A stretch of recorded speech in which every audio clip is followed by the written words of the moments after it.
Hola, hola, bienvenidos. Un gusto saludarlos a mi programa que se transmite en mi canal de YouTube, Profe Germán, El Ciudadano Conversa con.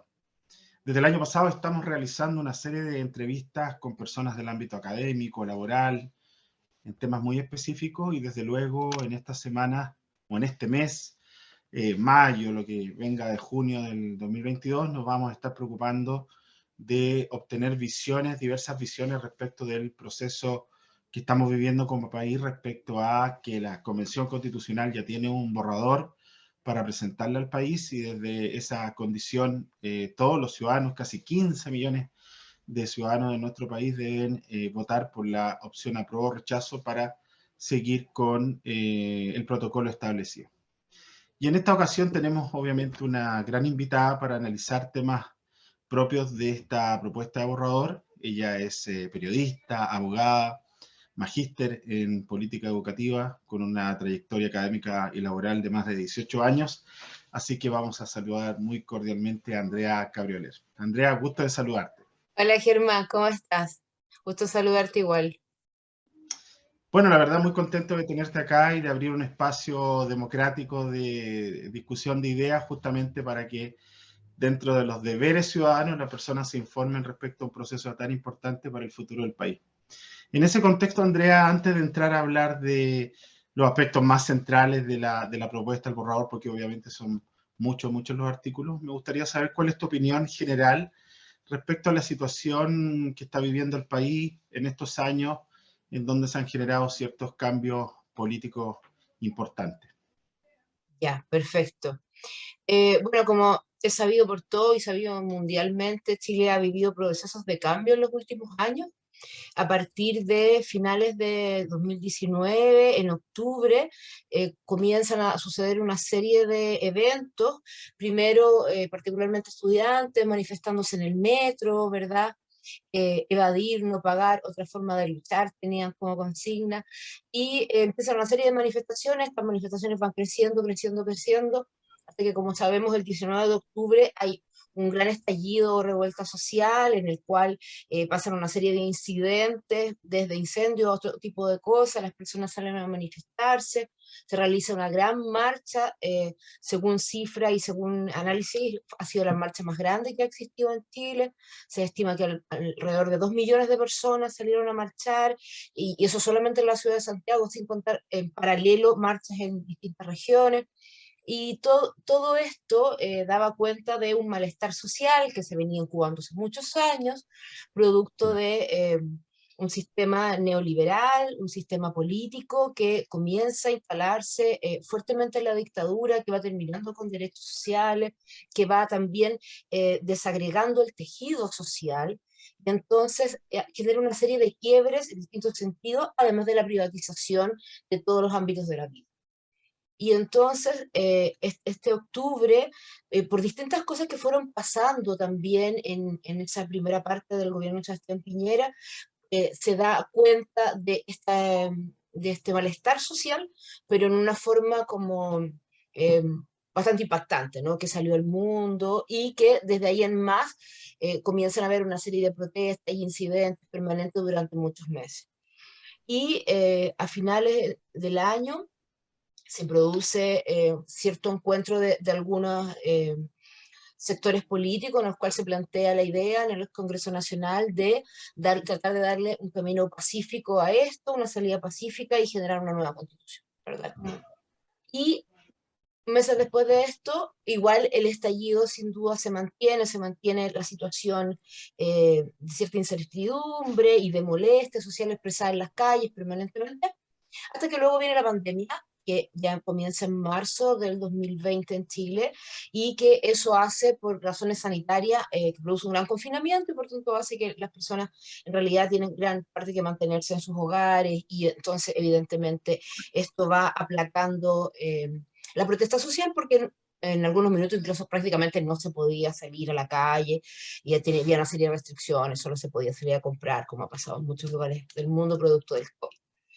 Así como el escenario, ¿no? Y ahora estamos producto de esta salida que se genera en noviembre del 2019, a final de noviembre, de generar una nueva constitución. Se planea como una hoja de ruta, y esa hoja de ruta incluye una serie de elecciones, ¿verdad? Plebiscitos, consultas ciudadanas, en los cuales el primero era si las personas iban a querer realmente o no un cambio de constitución, ¿verdad? Y en este plebiscito lo que sucede es que abrumadoramente ha sido la cifra más contundente que ha habido en elecciones, digamos, democráticas, que más del casi un 80% de la población se manifiesta a favor de una nueva constitución. Y entonces, de ahí en más, luego viene una segunda elección en la cual previamente hubo una campaña política en que muchos grupos independientes, también algunos de los partidos políticos o conglomerados políticos, hacen una campaña y se plantean quiénes podrían ser los convencionales, ¿verdad? Y en esta elección también vuelve a haber una situación que va de la mano con lo que venía pasando del estallido social, que gran parte de los que son elegidos, si bien no todos, algunos pertenecen a partidos políticos, también son nuevos rostros, pertenecen también a personas incluso algunos eran manifestantes que se habían hecho muy conocidos, casos así como eh, que son anecdotarios, como Tía Pikachu, ¿verdad? Y como que en personajes que se habían hecho conocidos en el estallido social, y también algunos políticos de renombre, también académicos, abogados, personas de distintas áreas, dirigentes medioambientales muy importantes también en algunas regiones, son los que finalmente son electos como convencionales, y estos convencionales tienen el mandato entonces de crear una nueva constitución.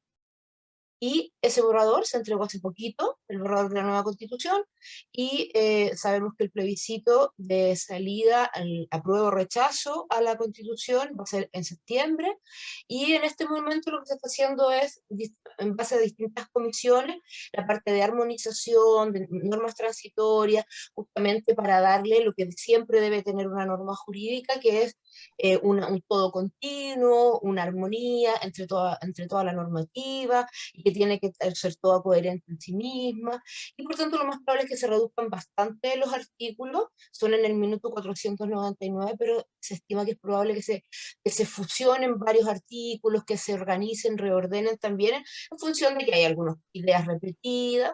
Es realmente lo que la idea de tener armonización contempla, ¿no? Y además hay una comisión de normas transitorias que es muy importante porque es la que va a determinar cómo toda esta nueva institucionalidad, que es mucha, entonces se va a llevar a cabo efectivamente.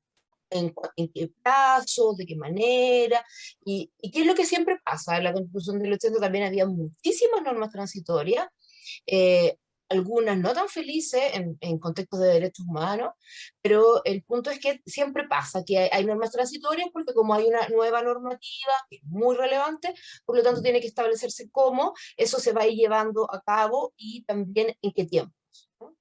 Y en eso estamos en este minuto, y además todavía seguimos en pandemia, ha bajado en Chile, sí, bueno, suben y bajan las cifras, pero dada la altísima vacunación que hay en general, hay mayor control de lo que hubo en algún momento de la pandemia. Y por otro lado, estamos con una serie de crisis sociales también que tiene todo que ver con lo mismo que ha pasado desde el 19 de octubre hasta ahora, que hay un problema inflacionario, producto de la pandemia, la inflación mundial, como todos saben, y también un nuevo gobierno, ¿verdad?, que viene de estos dirigentes estudiantiles del 2011, y que hoy día desde el Frente Amplio se instalan en la moneda, hace ya, estamos en mayo, 2 meses, desde mayo, en marzo, y casi 3, y que están también tratando un poco de administrar la crisis, ¿no? Y en eso estamos, más o menos como ese es el escenario en el que estamos. Perfecto, ahí hay un panorama de los últimos años, tanto como tú lo planteas, de contexto nacional e internacional. Y ahora entrando de lleno al texto constitucional propuesto en borrador, con el proceso de sistematización que tú planteas, me imagino que has tenido la oportunidad de ir indagando en estos articulados. A tu juicio de experto como abogada, ¿cuáles son las principales distinciones de esta propuesta respecto de la Carta Fundamental que actualmente nos rige? Y a tu juicio, ¿por qué ocurre que hay ciertos sectores que ven un retroceso con esta nueva propuesta? y desde luego otros sectores que plantean de que se abre una ventana de oportunidades para derechos más avanzados que otras cartas constitucionales de países más desarrollados ya tienen. Nos gustaría, aquí obviamente te puedes explayar un poquito más en tu visión jurídica, justamente para aquellos que no somos abogados, pero que sí estamos interesados en este proceso, tengamos una opinión mucho más fundante para el día 4 de septiembre, como tú dices, ir a manifestarnos a la urna por alguna de las dos opciones. Sí, la verdad que yo creo que lo primero que hay que relevar es que estamos viviendo un proceso histórico extraordinario, nunca visto en Chile, que por primera vez hay un proceso democrático para crear una norma fundamental. Eso no ha pasado nunca. La historia de Chile, en general las constituciones, han habido varias constituciones, no solo las más conocidas, la de 1833 y la de 1925, sino que también hubo en algún momento el periodo de los ensayos constitucionales, ¿verdad? Y otras constituciones que duraron muy poco tiempo, como la famosa constitución que es anterior a 1833 de Gaña, la famosa constitución moralista, que Moralista, correcto. sí, no, que es un tema súper entretenido ese, porque además daba como unas pautas de vida, ¿no? Como cómo debían ser los ciudadanos, que había como un control social, de que la gente se portara bien, digamos, pero estamos hablando hace muchos años, ¿verdad? Casi 2 siglos. Y entonces, bueno, pero lo que siempre se ha dado en la historia constitucional chilena, entendiendo Chile como una nación independiente, ¿verdad? Es que ha sido entre grupos cerrados, comisiones, quienes han realizado la constitución, pero que no ha habido un proceso democrático en cuanto a consultar, como lo que ha pasado ahora, consultar a la ciudadanía si quiere una nueva norma fundamental y luego entonces que puedan ser electas las personas que van a redactar esa constitución, que es lo que sí pasa ahora. Entonces, es un proceso, estamos viviendo un tránsito muy grande de muchos cambios. Y esos cambios dan cuenta de este proceso en el que estamos inmersos.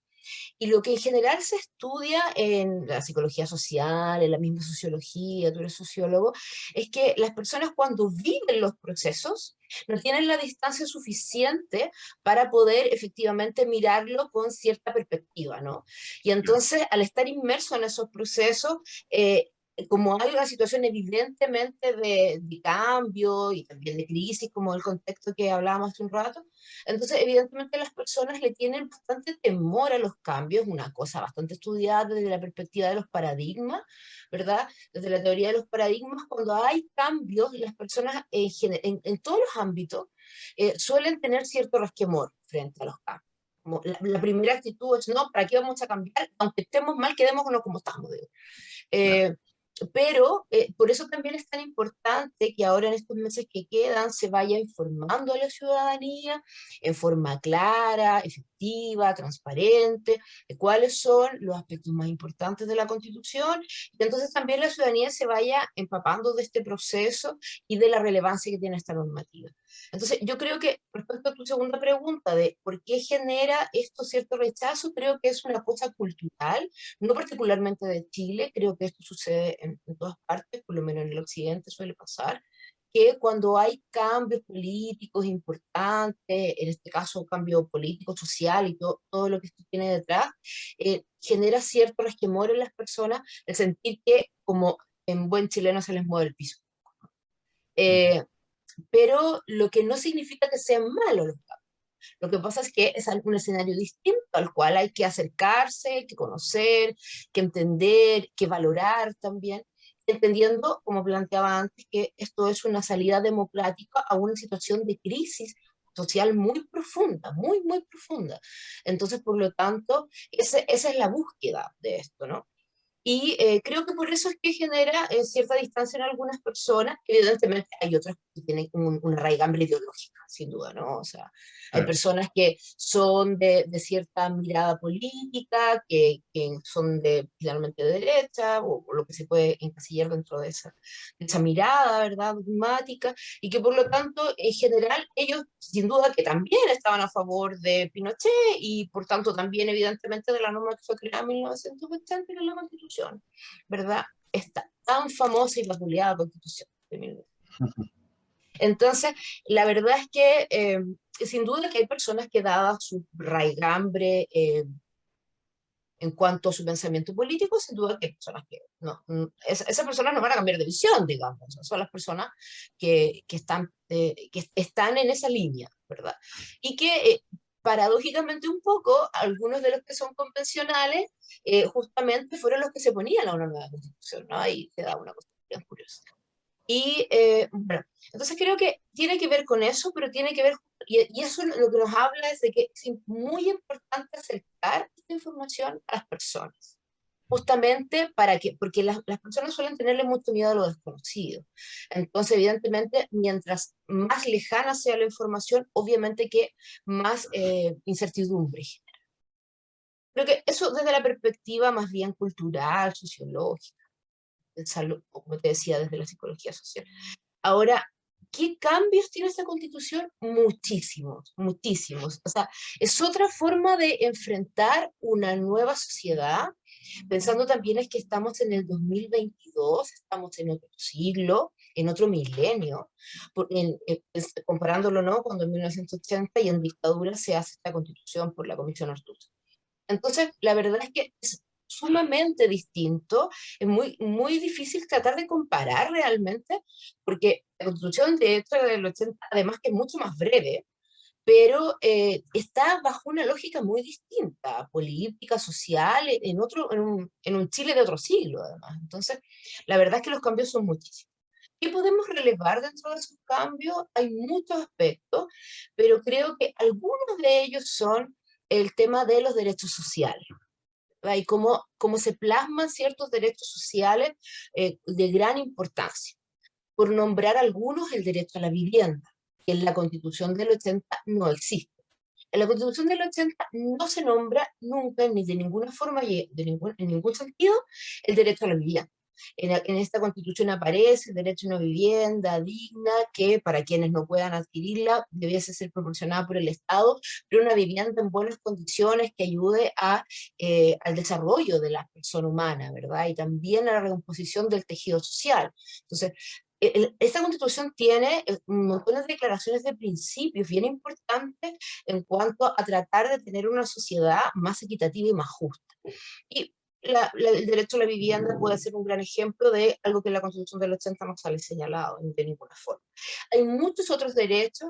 En la educación, por ejemplo, si bien se mantiene la idea de la libertad de enseñanza, de la prioridad de los padres a decidir por la educación de sus hijos, sí se establece que la educación se declara más bien, porque así es, pero que la educación chilena, en cuanto pública, ¿no? La que es pública, es laica. Sabemos que en Chile existe provisión mixta de educación, es decir, privada y pública, eso se va a mantener, con eso no va a pasar nada, pero sí la que es pública se declara abiertamente laica en un país que lleva más de 100 años siendo un país laico, y que también entonces es una declaración importante, y también señala la relevancia que debe tener la educación pública, que debe ser fortalecida por el Estado. En cuanto sabemos, la educación es un motor, ¿verdad?, de tratar de alcanzar también cierta justicia social. Entonces, desde esa mirada, se consolida mucho más el derecho a la educación en esta Constitución que lo que existe en la Constitución del 80, que es bastante breve, muy específico, y que en realidad no apunta a la educación pública, sino que en realidad apunta a la idea de que bajo el principio de subsidiariedad del Estado que establece la Constitución del 80, en general puedan los particulares desarrollar como negocio, francamente, o educación. ¿Y qué es lo que sabemos pasó? ¿Verdad? A partir de la de 1980, con la Constitución, en el fondo abre toda esta puerta a la privatización en distintas áreas de la vida de los ciudadanos, se permite también una serie de normas que se van dictando posteriormente, se permite que se realice desde la educación preescolar hasta la educación universitaria, negocio, ¿verdad? Abiertamente. Fines de lucro, lo que sabemos ha tenido un sinfín de consecuencias: créditos, Corfo, CAE, privatización, que ha generado también muchísimos problemas en cuanto al endeudamiento, ¿verdad? El acceso a la educación. Es un gran tema ese. Entonces, bueno, esta constitución trata de pensar en fortalecer la educación pública, que en los últimos años se ha ido viendo debilitada cada vez. Y bueno, hay muchas otras cosas, por ejemplo, el derecho al agua. El derecho al agua se consagra como un derecho esencial, fundamental para el desarrollo de la vida humana, evidentemente. El derecho al agua está consagrado en normas internacionales de forma muy fuerte y relevante en el mundo. Sabemos que Chile es el único país en el mundo que los derechos de agua están totalmente privatizados. Y eso significa, por tanto, que el Estado, al no ser proveedor del agua, por tanto, y sigue serlo empresas privadas, entonces evidentemente hay que pagar por el agua y hay que pagar un costo no menor por el agua. Pero además, al estar privatizado, gran parte de esa agua se va a la minería, una parte aún más importante a la agricultura, ¿verdad? Sabemos que hay casos emblemáticos de ese tema, con el tema, por ejemplo, de las paltas, y lo que ha generado también en Chile una enorme sequía que estamos viviendo, también producto del cambio climático sin duda, pero también de una forma en que se han ido depredando los recursos naturales. Y el agua viene siendo tal vez en esta nueva constitución uno de los mejores ejemplos, cómo se piensa como un derecho social el agua y no como un bien de consumo. Porque, por tanto, porque el agua es necesaria evidentemente para la vida de los seres humanos. Entonces, eso es algo bastante importante también. Otro aspecto aclaramos entonces, por tanto, que evidentemente no aprecia esto la Constitución del 80. Otro aspecto que puede ser muy relevante es que en la Constitución del 80 de ninguna forma son mencionados los pueblos originarios, o sea, son absolutamente invisibilizados. Cuando hablamos de pueblo originario, no solamente, evidentemente, nos referimos al pueblo mapuche, ¿verdad? Evidentemente nos referimos a todos los pueblos originarios, que son hartos, de norte a sur. Y la Constitución del 80 no aparecen mencionados de forma ninguna. Por lo tanto, eso invisibiliza la existencia de los pueblos originarios en cuanto a sí mismo, pero en cuanto también al respeto a su cultura y su identidad, ¿verdad? Y entonces, esta nueva constitución sí consagra la importancia, la relevancia y el respeto que tiene que existir sobre los pueblos originarios y su cierta capacidad de autodeterminación, preservar la lengua, una serie de aspectos importantes, preservar la cultura, pero creo que lo más importante es que los visibiliza. Visibiliza pueblos que habían sido totalmente invisibilizados en la norma fundamental. Entonces, también eso los releva y por tanto creo que genera un sentido de pertenencia, no solo de quienes pertenecen y se declaran como pertenecientes a su pueblo originario, sino que una gran parte de la población en Chile, igual que Latinoamérica, es mestiza, ¿no? Y por lo tanto, evidentemente, es importante como cambio cultural, ¿no? Como reconocer el origen y la importancia para la redundancia, del pueblo original. Esos son algunos de los aspectos que te puedo mencionar. Hay muchísimos otros, pero ahí tú me puedes ir preguntando. Desde luego, tal como tú lo dices, hay un trabajo extenso que se está sistematizando. Quisiera ahondar en dos preguntas. La primera es, siempre hay un tema relacionado con el derecho de propiedad. Siempre se mira cómo se salvaguarda la Constitución. Entonces, aparece en el texto constitucional vigente y en esta nueva propuesta. Entonces, quisiera saber un poco tu opinión respecto a eso. Y también el tema de la mantención de la Cámara de Diputados como poder legislativo y la eliminación del Senado progresivamente, se entiende que al 2026, y un reemplazo por un sistema de representación regional. Esa primera pregunta me gustaría abordar, y después la segunda, el que tú te refieres a la Constitución del 80, porque obviamente tiene su génesis en el régimen militar, pero principalmente bajo la presidencia de Ricardo Lagos una importante cantidad de reformas que en su momento fueron bien analizadas, pero al parecer perdieron efecto o legitimidad en los tiempos actuales. Me gustaría también ahondar por qué pese a ese esfuerzo en democracia por reformar la Constitución, no fue suficiente para mantenerla y dar origen a esta necesidad de cambiarla. Ya, partamos por eso último. Claro que efectivamente en todo el tiempo, desde la vuelta a la democracia hasta hoy día, han habido montones de reformas constitucionales, ¿no? Muchas. Pero todas esas reformas constitucionales, algunas que fueron creando ciertos... Te voy a poner un ejemplo súper simple. Aparece en el artículo 19 algo que no aparecía como en el actual, como el derecho a las artes, por ejemplo. Eso es una reforma constitucional. Ahora había muchísimo el término de los senadores designados, ¿verdad? Un sinfín de cosas más. Pero ninguna de las reformas que se hizo realmente apuntaba a cambiar el modelo. un modelo económico, social y político que había sido instalado en la dictadura. Solamente iba corrigiendo algunos aspectos, pero no realmente iba al fondo de la situación. Y lo otro es que realmente la sociedad moderna, la constitución actual de 1980, aun cuando todas sus reformas, en sentido coloquial, no da el ancho. Por lo que te explicaba, hoy en día la legislación internacional habla de nuevos derechos, y esos nuevos derechos en la Constitución no aparecen consagrados de forma ninguna. Entonces, en esta nueva Constitución sí aparecen consagrados nuevos derechos, como estábamos hablando, desde el derecho al agua hasta el derecho a la protección de los datos personales, un sinfín de aspectos que tienen también que ver con la tecnología, que sí han sido recogidos en esta nueva Carta Fundamental. Entonces, además de que las reformas nunca fueron a la base de tratar de modificar, terminar con el principio de subsidiariedad del Estado y otros muchísimos aspectos, el hiperpresidencialismo, por ejemplo, que existe en Chile desde la Constitución de 1833 hasta hoy día, que se ha ido moligerando sin duda, pues si uno compara la Constitución llamada portaliana, sin duda que era muchísimo más presidencialista, casi autoritaria, podríamos decir, pero sigue manteniéndose un hiperpresidencialismo, y entonces ese tipo de cosas no cambian en las sucesivas reformas que hay en la vuelta a la democracia. Entonces, sigue el presidente teniendo un sinfín de funciones, un amplio sinfín de funciones, pero además designando muchísimas autoridades, lo que hace que se transforman muchas autoridades en fichas políticas. Entonces, bueno, hay muchísimos aspectos de análisis, pero la verdad es que, como te digo, la Constitución actual, ni con todas las reformas, da el ancho para la sociedad moderna en la que estamos viviendo, con un sinfín de cambios, no solo en Chile, sino en todo el mundo. Como respondiendo a lo último. Y lo otro, eran varias preguntas.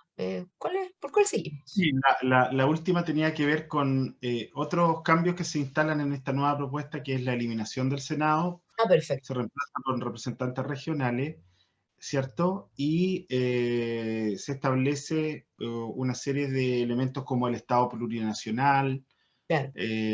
y aspectos que efectivamente cambian drásticamente la forma de cómo estaba concebida la Constitución actual. Entonces también ahí indagar un poco en tu análisis. Ya. Partamos por esta idea de cómo va a quedar compuesto el Poder Legislativo, ¿no? El Poder Legislativo se mantiene en la Cámara de Diputados, más o menos con las mismas atribuciones y más o menos características. No obstante, posiblemente que va a cambiar el número y se reemplaza el Senado por lo que ahora será la Cámara de las Regiones. ¿Qué busca esta idea de la Cámara de las Regiones? Que las regiones tengan más incidencia en aquellas políticas públicas que afectan a la región. O sea, ese es el origen de la creación de la Cámara de las Regiones. Porque hoy en día lo que sabemos que pasa en el Estado chileno es que está muy centralizado, y por tanto las regiones tienen poco voz y voto en aquellas políticas públicas que inciden en la vida, ¿verdad?, de las personas que no viven en Santiago, sino que viven en Arica, Punta Arenas, en otro lugar que no es la región metropolitana. En un territorio tan diverso como el chileno, que tenemos muchas islas, archipiélagos, ¿verdad?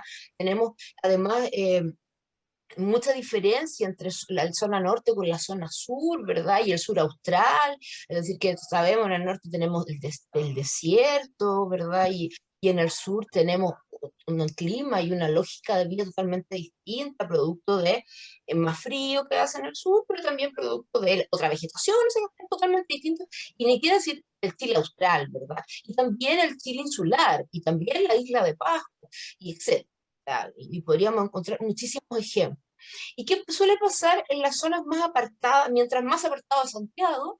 Es que en general quedan muy relegadas. Entonces, problemáticas que en Santiago están resueltas hace décadas, en regiones no están resueltas. Por ejemplo, pasa de recorrer la carretera austral y ver que muy poca parte de la carretera austral está asfaltada, lo que en un lugar con ese nivel de clima, que llueve muchísimo, ¿verdad? Y todo, y el resto es de ripio, y son muy malos los caminos, y eso por poner un ejemplo, que alguien puede decir, no es relevante, pero lo es, porque incide en la calidad de vida de las personas, que desplazarse de una localidad a otra es muy difícil, muy costoso, muy largo y caro, y de hecho en lugares, por ejemplo, y más lejos, y en el verano estuve en Tortel, y en Tortel, que es un lugar precioso, bellísimo, las provisiones eran algo muy asombroso, a pesar de que hay carretera, llegan por barco. Entonces, ¿por qué? Porque es aún más caro llevarlas por carretera, lo que Claro, llevarlas por barco no es barato tampoco. De hecho, en general las provisiones de cualquier tipo son muy caras. Y eso pasa porque no hay conexión. La conexión es muy mala. Los caminos son muy malos. Entonces, no hay hospitales, no hay ni siquiera una farmacia. Y no es tan pequeño como uno podría imaginar. Entonces, claro. o sea, hay una serie de aspectos. Quiere decir que el mismo Punta Arenas, ¿verdad? Se viene peleando hace tiempo oncólogos para Punta Arenas. El último centro de oncología que hay en Chile está en Valdivia. Es decir, Ujú. que de ahí en más, todo el resto del territorio, que son miles de kilómetros literalmente, no tienen un centro de oncología donde personas con cáncer se puedan atender. Desde esa mirada, que ha sido muy centralista, resulta que las regiones han quedado muy desprotegidas. Y desde ahí entonces es importante que la Cámara de las Regiones pueda representar los intereses propios de cada una de las regiones, entendiendo la identidad cultural, las necesidades propias de ese territorio y de esa población. Por lo tanto, ese es el origen, esa es la razón de ser de por qué se piensa la Cámara de las Regiones reemplazando al Senado. Entonces, va a buscar intentar ser más representativa, pero también principalmente ellos van a tener atribuciones, como te decía, en aquellas leyes que vayan a tener impacto sobre cada región. Pero sí se amplió un poco al final de la discusión, lo que será en el borrador, y que van a tener algunas atribuciones más, pero lo que se intentó, pero no tantas como el Senado, porque lo que se intenta justamente es que no sea el Senado. ¿Y por qué no el Senado? Porque el Senado, bueno, sabemos que tiene una composición mucho menor, pero también tiene un carácter muy político. Y en ese carácter político, muchas normas en el Senado, que pasan primero por la Cámara de Diputados, no siempre es el orden, pero suele ser habitual, eh, y luego en el Senado de alguna forma son torpedeadas. Y eso muchas veces tiene que ver más con un problema político detrás, de partidos políticos, de intereses políticos, de estar a favor o en contra del gobierno de turno, más que realmente incidir en la mejora y la calidad de vida de las personas. Desde ahí entonces que se busca eliminar el Senado, dado que realmente el Senado ha generado este tipo de problemas. Eh, Eso es más o menos de la nueva composición. No obstante, esta es un lineamiento general, porque en esta, como en muchas otras áreas, se van a tener que dictar leyes, que las tendrá que dictar el Congreso actual y los posteriores, para que efectivamente se determine cómo va a ser, como la bajada, ¿no? Como la implementación, obviamente, de las normas. Entonces, eso respecto un poco al tema de las cámaras de las regiones. Y lo otro era sobre algo más. Ah, lo del Sí, plurinacional. Estado plurinacional. claro, Ya. de lo que y quizá hablar algo muy breve del tema de cómo queda concebido este sistema de justicia que como que se separa en términos de justicia para ciertos sectores y justicia para el resto. Algo más breve pensando en que después podemos profundizarlo en otro capítulo. Mira, la verdad es que esta declaración de Chile como un país plurinacional es algo que se ha hecho en otros países de América Latina. Es algo que se viene repitiendo y a propósito de lo que hablamos hace unos minutos atrás. Es decir, en el reconocer la existencia y la importancia de los pueblos originarios, también se reconoce la diferencia. También se reconoce que hay una identidad cultural propia de cada pueblo originario. Nadie podría decir que el pueblo Rapa Nui, por ejemplo, tiene la misma identidad que el pueblo Aymara o que el pueblo Mapuche o que los chilenos que viven en Santiago, ¿no? O que los santiaguinos, digamos.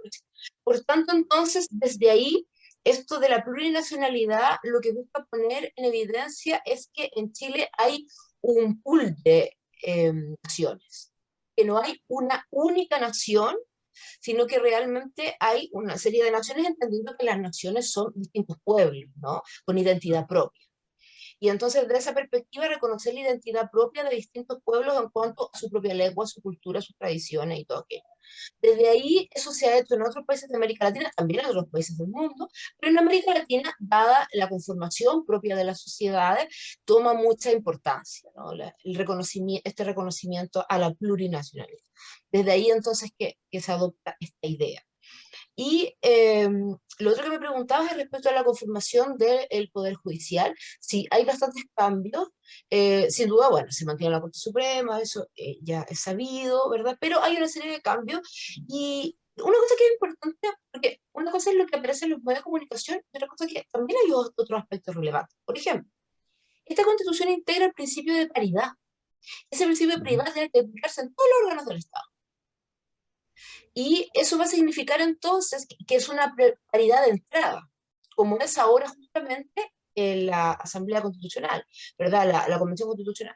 Entonces, eso va a significar que va a tener que haber paridad, por ejemplo, en la legislatura, va a tener que haber Ujú. paridad en los jueces, cantidad de mujeres, cantidad de hombres, porque lo que esto está buscando también es que evidentemente las mujeres puedan tener más participación en la vida ciudadana, política, ¿verdad? Y los distintos poderes del Estado, los distintos servicios públicos.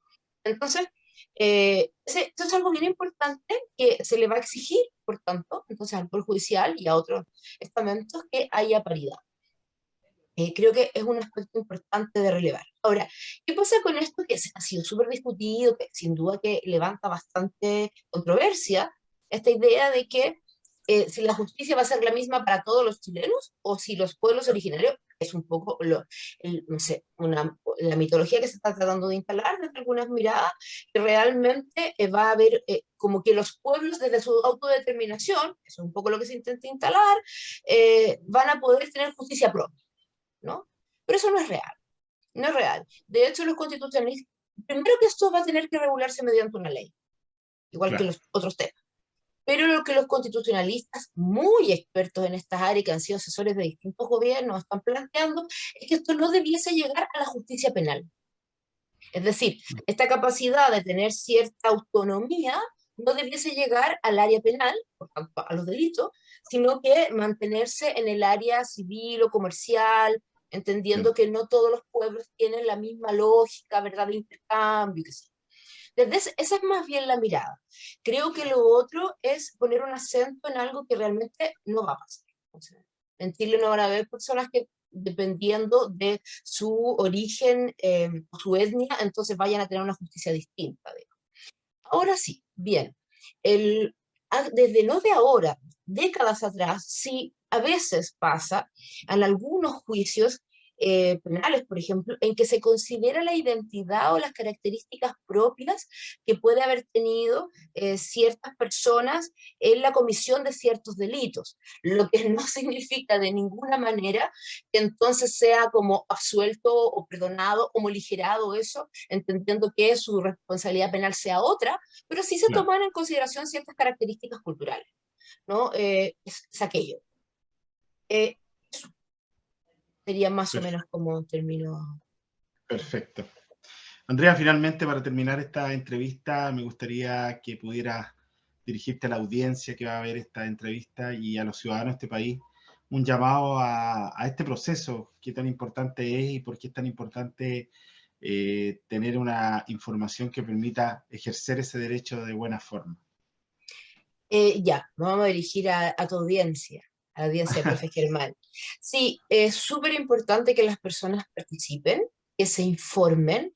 Es muy importante tener que este proceso cívico sea un proceso democrático, abierto, transparente y claro. También hay un derecho, pero también un deber de los ciudadanos de informarse por canales oficiales. Eso es también bastante importante porque si no, pasa que alguien inventa una teoría, ¿verdad?, medio conspirativa y paranoica, en el cual las personas van creyendo, y entonces finalmente se genera mitología en torno a cosas que muchas veces no son, no existen, o son de otra manera. Entonces, informarse es un tema muy importante, participar en un proceso democrático único en la historia de Chile que no se había dado nunca. Por lo tanto, es muy importante la participación y que, bueno, el voto va a ser obligatorio, sabemos, ¿no? Así que va a Claro. haber que ir a votar, digamos. pero votar informado, votar en forma consciente. Eso es muy importante. La sociedad chilena viene exigiendo hace décadas cambios. Chile es uno de los países más inequitativos del mundo. Es un país que además tampoco tiene un alto índice de desarrollo humano. Esto medido desde el coeficiente Gini, ¿verdad? Las mediciones que hace la OCDE, que hace el Banco Mundial, que hacen distintas organizaciones internacionales para dar cuenta de cómo es la situación de cada país. Chile durante muchos años, desde su entrada a la OCDE en el 2010, encabezó, hasta hace poco, encabezaba el ranking del país más inequitativo de todos los países de la OCDE. ¿Verdad? Y también en algún minuto estaba dentro de los países considerados en informes del Banco Mundial también como más inequitativos del mundo, dentro de los 10 más inequitativos estuvo en el mundo. Y eso no ha cambiado. Desde el 19 de octubre, o digamos de octubre del 2019, que se exigían muchos cambios, de esos cambios prácticamente casi nada ha pasado. Porque ¿qué es lo que se exigía? ¿No? Y uno podía ver en las consignas, el cambio en el sistema previsional, el sistema de pensiones, sabemos que las pensiones en Chile son extraordinariamente bajas, eso ha llevado a muchas personas a quedar bajo la línea de la pobreza, o pasar de una situación de capas medias, por ejemplo, a una situación de mucha precariedad. Estamos hablando de miles de personas que en los últimos años se han jubilado con el sistema que se crea el año 81, ¿verdad? A través del decreto de ley 3500, y que finalmente ha llevado a empobrecerse a gran parte de las personas. Entonces, una de las consignas muy importantes que se levanta el 2019 es aquí, ¿no? El cambio en el sistema previsional. Otra es los problemas en el sistema de salud. Sabemos que hay altas listas de espera, que operarse en el sistema privado o tratar sistema privado es muy caro, ¿verdad? Y se han ido dictando ciertas leyes, pero que esas leyes son bastante acotadas, como la ley Ricardo Soto, ¿verdad? Y otras, pero que finalmente algunas no han podido tampoco ni siquiera mucho llevarse a efecto. Por lo tanto, hoy día una persona cuando tiene una enfermedad compleja, catastrófica o crónica, tiene que endeudarse, muchas veces perder sus bienes, en fin. Y eso se repite en un montón de áreas de la vida, ¿no? De los chilenos. Por tanto, los índices de calidad de vida en Chile no son buenos, a pesar de que sabemos que hay cierto desarrollo económico importante, ¿verdad? Hay cierta estabilidad económica importante que se ha dado en los últimos años, pero que en realidad no ha generado un mejor tejido social, una mejor calidad de vida, y por lo tanto hay que hacer cambios. Y esos cambios van de la mano que haya una norma constitucional que permita los cambios. Porque lo que ha pasado en las últimas décadas es que cuando se han intentado hacer cambios de base, se ha declarado inconstitucional. Y finalmente entonces, por el Tribunal Constitucional, ¿verdad? Institución que ahora también va a cambiar, por lo tanto entonces la Constitución ha sido un freno permanentemente, ¿verdad? Para hacer cambios más profundos en la sociedad chilena, buscando mayor equidad social, mayor justicia social, mayor igualdad para las personas y mejora evidentemente en su calidad de vida. Así que creo muy importante que este proceso se dé en forma democrática, transparente y clara, pero que ojalá efectivamente lleguemos a un nuevo texto, porque también esto va a generar estabilidad social. No podemos imaginar cuáles serían las consecuencias de qué pasaría si se rechazara, porque entonces con todas estas demandas que siguen existiendo en la sociedad chilena, que están ahí, ¿verdad?, latentes y que de alguna forma fueron encausadas por este proceso, no sabemos cómo van a estallar. Y yo creo que nadie quisiera un nuevo estallido social. Entonces, desde esa perspectiva, ojalá esto llegue a buen puerto, haya una norma constitucional, y para quienes les preocupan algunos aspectos, como esto no es el código de Hammurabi, no está escrito en piedra, por lo tanto, evidentemente, siempre las normas pueden ser revisadas y cambiadas. Eso es así, siempre va a ser igual. No es una constitución inamovible. Por lo tanto, probablemente haya muchas cosas que en el tiempo se vayan cambiando, modificando, morigerando, transformando, en función también de lo que la ciudadanía espera y quiere, ¿verdad? Por lo tanto, tampoco hay que tener miedo como si entonces esta constitución se aprueba y a lo mejor a mí no me gusta este aspecto o este otro, cosa que es muy legítima. Es difícil que a uno le puedan gustar 499 artículos, digamos, Claro. pero la constitución, al no estar escrita en piedra, evidentemente se va a poder modificar. Así que, por lo tanto, hay que tener esa tranquilidad. Eso siempre ha sido así, digamos, las normas se pueden modificar. Pero ahora se está discutiendo cuáles serían los quórums para la modificación, pero eso ha existido también siempre. Pero entonces no hay que tenerle miedo a los cambios. Eso es mi llamado. a la población, a que participe y que no le tenga miedo a los cambios. Muy bien. Agradecemos obviamente tu participación en este programa, Andrea. Desde luego se abre un espacio de diálogo, de discusión de ideas. Así es que dejamos a toda la audiencia invitada a otros espacios. Probablemente a lo mejor te volvemos a invitar porque hay muchos temas que van a ir saliendo durante junio, durante julio. Así que agradecidos y bueno, nos despedimos y dejamos invitados a todos para que sigan viendo los contenidos de mi canal de YouTube, Profe Germán. Que estés muy bien, Súper, Andrea. Gusto muchísimas saludarte. gracias, que estés muy bien. Bye. Suerte. Chao, chao.